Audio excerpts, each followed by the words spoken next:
The question that bothers me is whether the president was right in asking companies to cut back the perks and the salaries of certain executives. May not be salaries, but perks. And as an economist, I will tell you that I had been thinking about that for a long time. Now, there are some elementary concepts in economics called like the ratchet effect. When things go up, it's very difficult to come down.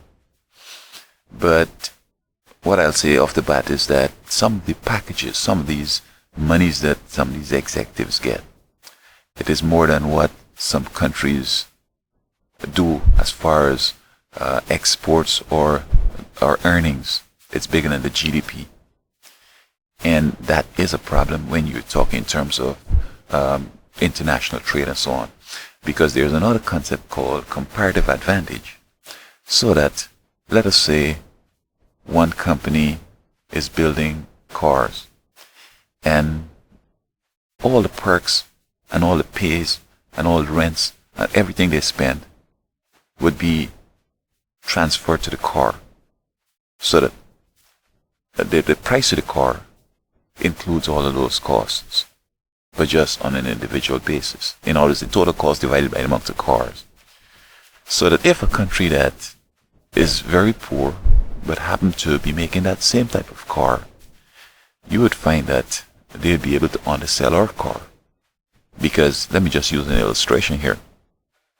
When these executives get these big bucks, and the car is sold for, say, $20,000, that same car could be made in a third world country and could be sold for probably about $3,000.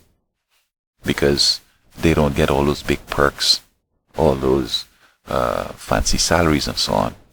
And if we ever want to become competitive again in exporting, this is why our exports are so dismal. This is why places like India and China and other places are able to outsell us, even Japan, because their executives do not get those big perks and big salaries. In fact, the janitor or the watchman in many of these companies, his salary for the year would be what would pay that same company in the third world that makes that car for $3,000. It would pay the whole staff, so that the janitor is just at the bottom of the totem pole. I don't know if the government or the president making this move would be successful, but I think that individuals, Americans, need to sit down and say, you know what? Am I really worth all this money I'm getting? Well, nobody will ask themselves that question. But the deal is that we are too expensive. $1 million doesn't have any value again. Now it talks about you're a billionaire. But $1 million in a foreign country would be so much, maybe it would even run the whole country for a while. So if we were to bring down our costs, and because the point is this, you have upper, middle, and lower class in society, and everybody in America wants to be either upper or middle class. And so they think that if they get a job and they try to harp how good they are and they get big salaries, they can move up into a new status and so on. But things keep changing.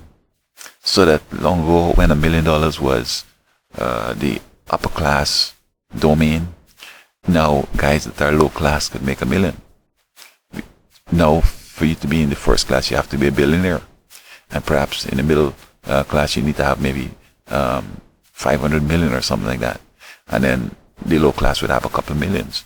So you can only change your status in real terms if you do things that would increase your value.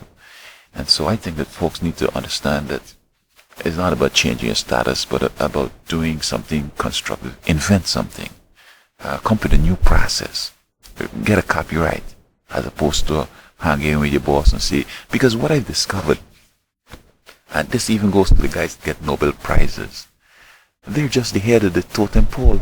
And many times when they come sounding as if they're smart, is somebody in that organization that give them that idea. The janitor might say, you know, if you do this, do that, that. And he said, that's a good idea. So he gets the janitor fired. He implements it, and then he tells the people how he's so smart and everything, he moves up. Or steal somebody's invention or whatever. I think that a lot of these folks that getting all these big pays, they're just overpriced. because I've gone to school with many of them, and our educational philosophy where you don't have to know stuff, just know where to find it. How come these guys are so smart? So, yeah, you'd always have somebody who will be on the honor roll and getting the A, but that A might be a F in another country. So, I think that in the state of our education now, where we all like comedians and everybody's trying to be a comedian, how come these guys are worth all of this? It's just because we're overpriced in America. So I think that we need to look at this if we really want to improve our situation and have a less deficit, in that our trade imbalance is so extraordinary that it's causing this deficit. So for us to narrow that down, we have to look at how our remunerations and our packages are. In time, probably we should come back where none of these guys should make more than $1 million a year. I mean, they say, oh, these talents, they got a whole bunch of other people with talent. They're just fooling themselves. It is something like political correctness. A guy writes a book and talks stupid stuff, and I who have education to be able to tell a guy stupid stuff I studied, I might want to write a book. So if I criticize him, he'll come back and criticize me, therefore I won't make no money. I don't think these guys are worth nothing. I don't think they basically have all these big ideas that they're talking about, etc. So let us get perspective here and understand that, yes, some people will have some good ideas and so forth, but a lot of these people that shout in the mouth and going on, they don't worth all of that. Like the football player or the basketball player, he's getting big bucks, but it's a team sport. But he's just being used as a poster boy, and maybe he has some moves on the court, whatever, on the field and so forth. But it's a team sport, so we need to come back to this place where we stop with this individualism. It's going to bankrupt us. We need to pay people a reasonable amount. And you know what? Some places, the houses are costing $1 million. But if people were not making all that big bucks, then the house would have cost maybe $50,000. And the deal is that when everybody gets all these salaries, it comes back and spins back, and everybody got to get a raise, because the cost to give them all those perks going to be transferred to the product. Cost accounting down to the product. So I have to pay more. And if I have to go to my boss to get more, and then he's going to want more, and the product will cost more, and I have to go to my boss to get more. So we need to stop this mad chase and understand that if we want to have no inflation, and if we want to have stability, and if we want to survive as a superpower, we definitely cannot be paying these people all this money. We have to bring things down where people have to be contented. First of all, I'm low class, no problem. I don't want to be rich. I'm going to be happy. I'm going to do what I could.